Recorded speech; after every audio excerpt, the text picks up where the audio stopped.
আসসালামু আলাইকুম। বাংলাদেশি নাকি?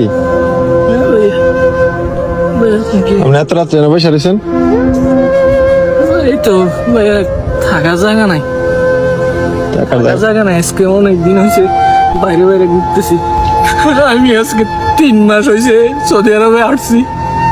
দালালে আইনা আমারে কাজও দেয় না, কিছু না। এক জায়গায় কাজও গেছি, 1 মাস হয়েছে কামের টাকাও দেয় না।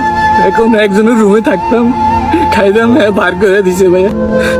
এতদিন আমি রিয়াতে ছিলাম, এখন চলে আসছি এখানে। আগামা টাকাম আছে নাকি?